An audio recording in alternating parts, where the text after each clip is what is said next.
Hi dear IMO, स्वागत है आपका केमिस्ट्री पॉइंट यूट्यूब चैनल पर। माय डियर, जैसे कि आपने थंबनेल स्क्रीन पर देखा है कि यह मॉडल सेट क्वेश्चन है और साइंस का भी एक क्वेश्चन है, वो भी सिर्फ केमिस्ट्री का। इसी तरह से और सारे भी क्वेश्चंस मेरे एनलिस्टेड किया हुआ है। यह एक कॉपी है जो मेरी ऑफलाइन कोचिंग के विद्यार्थी का फेयर कॉपी है, जैसे कि अपडेट से भी दिख रहे हैं। मैंने इसे सजेशन लिखा के रखा था और ये बेहतर क्वेश्चन है, भी क्वेश्चन है जो बिल्कुल एग्जाम में अक्सर छपते ही, पूछते ही और आने ही वाले हैं। तो डियर इस वीडियो को फुल ज़रूर देखिएगा और आपको वीडियो थोड़ा सा भी पसंद आई तो आप इसको लाइक कीजिएगा और अपने दोस्तों में शेयर भी कीजिएगा। चैनल मेरा नया है, वैसे मैं नया नहीं हूँ। तो इस वीडियो को फुल देखें और प्ले लिस्ट जाकर इसमें नीचे में डिस्क्रिप्शन बॉक्स में प्ले लिस्ट भी दे रहा हूँ। उसमें मैथ का, साइंस का, सोशल साइंस का और सब्जेक्ट का भी आपको सब कुछ दिया हुआ है। तो डियर्स बिना लेट किए हुए देखेंगे और मैं सिर्फ पढ़ के सुना दूंगा ताकि वीडियो लॉन्ग ना हो। और बाकी कैसे भी लगेगा आप हमें बोलिएगा कि और इसमें और भी दो क्या क्या करो बताएंगे। जैसे कि पहले क्वेश्चन देख रहे हैं, जब लोहे की कील को कॉपर सल्फेट की विलयन में डुबाया जाता है तो विलयन का रंग क्यों बदल जाता है।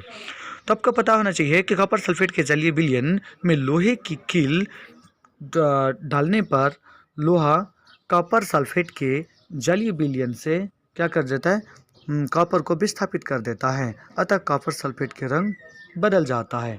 इसके लिए तो रिएक्शन है Fe+CuSO4 जिसका रंग नीला होता है, या फिर फेरस सल्फेट या फिर SO4 प्लस कॉपर जब इसका कुछ रंग बदल के हरा हो जाता है।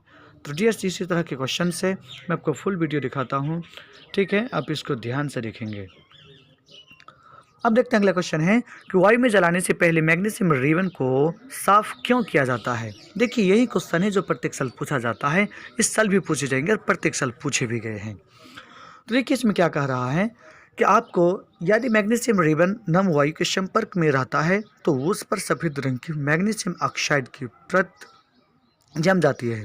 यह परत मैग्नीशियम के जलने में अवरोध पैदा करती है, इसलिए मैग्नीशियम रिबन को पहले रेगमार से साफ किया जाता है। ठीक है, हमको समझाने की कोई ज़रूरत नहीं, यदि समझाने की आवश्यकता है तो हमें ज़रूर बता दीजिएगा, मैं आपको बता दूंगा। उसके बाद देखिए बोले कि श्वसन को ऊष्मक्षेपी अभिक्रिया क्यों कहते हैं। वैसे आपको पता है कि ऊष्मक्षेपी अभिक्रिया किसको कहते हैं। वैसा अभिक्रिया जिसमें ऊष्मा का उत्पन्न हो और श्वसन से भी ऊष्मा उत्पन्न होता है, इसलिए इसे ऊष्मक्षेपी अभिक्रिया कहते हैं। यदि नहीं तो यहाँ पर देखिए क्या लिखा हुआ है, हमें जीवित रहने के लिए ऊर्जा चाहिए। यह ऊर्जा हमें भोजन से मिलती है। पाचन के दौरान भोजन सरल पदार्थों में टूट जाता है, जैसे कि इसमें थोड़ा ये अलग है, चूँकि मैंने जैसे बोला वही है। ठीक है, बच्चे अपनी फेयर कॉपी में कुछ और लिख दिए हैं, लेकिन ये भी चलता है, सही है। लेकिन मैंने जो शॉर्ट में कहता हूँ, चूँकि श्वसनिक ऊष्मक्षेपी अभिक्रिया है, श्वसनिक ऊष्मक्षेपी अभिक्रिया है, सॉरी ऊष्मक्षेपी ऐसी अभिक्रिया जिसमें ऊष्मा का उत्पन्न होता है, श्वसन से भी ऊष्मा उत्पन्न होता है, अतः श्वसन को ऊष्मक्षेपी अभिक्रिया कहते हैं। ठीक है, चाहे आप इसमें भी है, इसको भी देख सकते हैं, समझ सकते हैं। उसके बाद देखिए संतुलित रासायनिक समीकरण किसे कहते हैं, आप बिल्कुल भली भांति जानते होंगे। वैसे रासायनिक समीकरण, सवाल है कि संतुलित रासायनिक समीकरण क्या है, समीकरण को संतुलित करने की आवश्यक होती है, तो ये सवाल है। तो यहाँ पर देखिए वैसे रासायनिक समीकरण जिसमें अभिकारकों और उत्पादन प्रतिफलों के में प्रत्येक विभिन्न तत्वों की परमाणु की संख्या समान होती है, उससे संतुलित रासायनिक समीकरण है। रासायनिक समीकरण रासायनिक अभिक्रिया में द्रव्यमान के संरक्षण नियम को संतुष्ट करने के लिए, साबित करने के लिए, बैलेंस करने के लिए रासायनिक समीकरण को संतुलित करना आवश्यक होता है। ठीक है डियर्स, इसको आपको यदि नहीं है तो आप इसको रुक कर, वीडियो रुक कर इसे लिख भी लीजिएगा। ठीक है, अगले क्वेश्चन के पास आते हैं। जैसे देखिए तेल एवं वसायुक्त खाद्य पदार्थों का नाइट्रोजन से प्रभावित क्यों किया जाता है। तो देखिए तेल एवं वसायुक्त खाद्य पदार्थ को वायुरोधी बर्तन में रखने से उपचयन की गति धीमी हो जाती है और तेल एवं वसायुक्त खाद्य पदार्थ क्या हो जाता है, नाइट्रोजन से भी इसे किया जाता है ताकि वो लंबे समय तक बने रहे और ख़राब ना हो। और जब भोजन खराब हो जाता है उसे विकृत गंधीता भी खाती, इसे भी याद रखिएगा। देखिए प्लास्टर ऑफ पेरिस है, प्रत्येक साल इसको पूछा जाता है। प्लास्टर ऑफ पेरिस का रासायनिक नाम लिखे, सूत्र लिखे। देखिए जिप्सम एक यौगिक है जिसका सूत्र CaSO4N2 होता है। जब इसे 373 तक केल्विन पर गर्म किया जाता है तो प्लास्टर ऑफ पेरिस बन जाता है। यहाँ पर रिएक्शन दिया हुआ है। उसके बाद इसको बनाने की प्रक्रिया होती है। ठीक है, इसको डॉक्टर द्वारा उपयोग किया जाता है। कैल्शियम सल्फेट इसको भी कहते हैं। ठीक है, ब्रेनडेड चूर्ण का रासायनिक नाम कैल्शियम ऑक्सीक्लोराइड होता है, जो शुष्क बुझी हुई चूनी से क्लोरीन को प्रभावित करने से बनता है। इसको उपयोग के लिए आपको पता है कि इसको बेरंजक चूर्ण के चूर्ण में पीली रंग के चूर्ण होता है, जिसमें क्लोरीन की तीखी गंध होती है। यह जल में घुलनशील होता है, परंतु पूरी तरह विलय नहीं होता है। यह वायु की CO2 के साथ भी क्रिया करके क्लोरीन को खो देता है। यही से कागज़ में कपड़ों की छपाई में किया जाता है, पेयजल के रोगाणुग्रहित में, जल को सब करने में किया जाता है, प्रयोगशाला में ऑक्सीजन के रूप में किया जाता है। यदि वीडियो इस तरह से धीरे चाहिए, समझा के चाहिए, तो भी हमको जरूर बोलिएगा। नेक्स्ट, पीतल एवं तांबे के बर्तन में दही एवं खट्टे पदार्थ को रखने क्यों मना किया जाता है, रखना नहीं चाहिए क्यों? तो देखेंगे कि आपको पता होना चाहिए कि अम्ल है तो खट्टा अम्ल है, और अम्ल इसके साथ धातु के साथ ऑक्साइड करके क्या बन जाता है कि उसका ऑक्साइड बना लेता है, जो उसको क्रिया करके विषैले यौगिक का निर्माण कर लेता है और हमारे शरीर में भी पहुंचकर ये हानिकारक पदार्थ होता है, तो हानि पहुंचाता है। यही कारण है कि पीतल एवं तांबे के बर्तन में दही एवं खट्टे पदार्थ को रखना नहीं चाहिए। देखिए, यहाँ पर और दूसरी भी सवाल है कि सुरक्षा की दृष्टि से अम्ल को तनु बनाते समय अम्ल को धीरे धीरे पानी में डाला जाता है, लेकिन पानी को अम्ल में नहीं, क्यों? तो देखिए, अम्ल में जब जल मिलाते हैं तो उसमें छिपे अभिक्रिया होने के कारण उसमें उत्पन्न होती है, जिससे अम्ल बाहर छिटक कर या छलक कर बाहर भी आ सकता है, जो हमारे अंग त्वचा में गिर सकता है। या अधिक उसमें छपे उत्पन्न होने के कारण इसमें कांच के बर्तन में को टूट भी सकते हैं।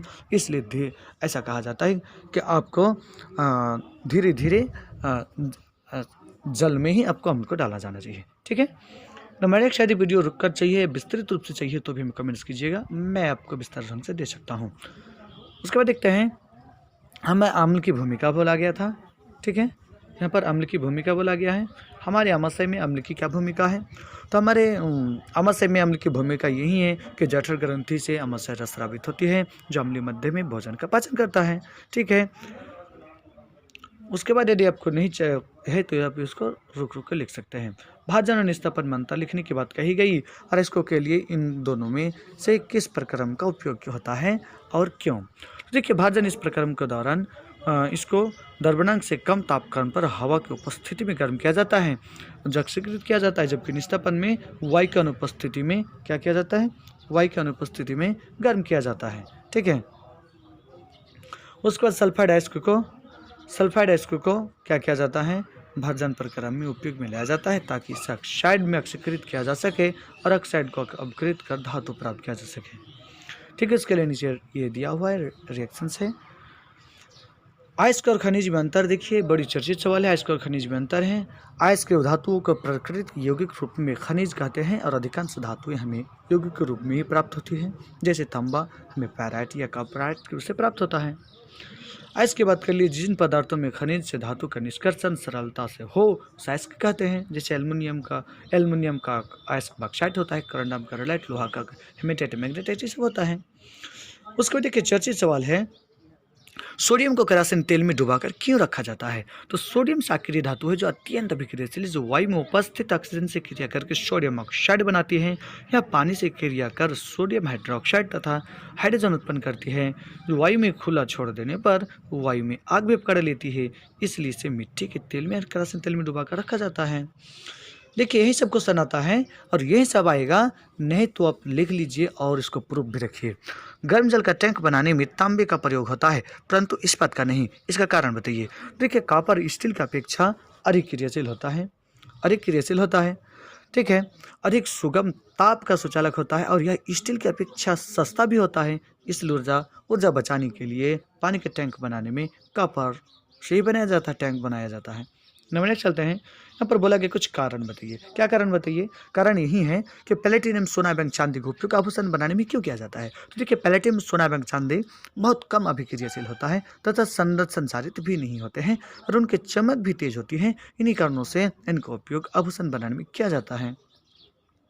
जस्ट मैं आपको समझा नहीं रहा हूँ, बल्कि भी क्वेश्चन एग्जाम में आने वाला है, बस उसी की मैं बात कर रहा हूँ। अगला क्वेश्चन है, एल्युमिनियम अत्यधिक अभिक्रियाशील धातु है, फिर भी इसको उपयोग खाना बनाने के लिए वाले बर्तन में किया जाता है।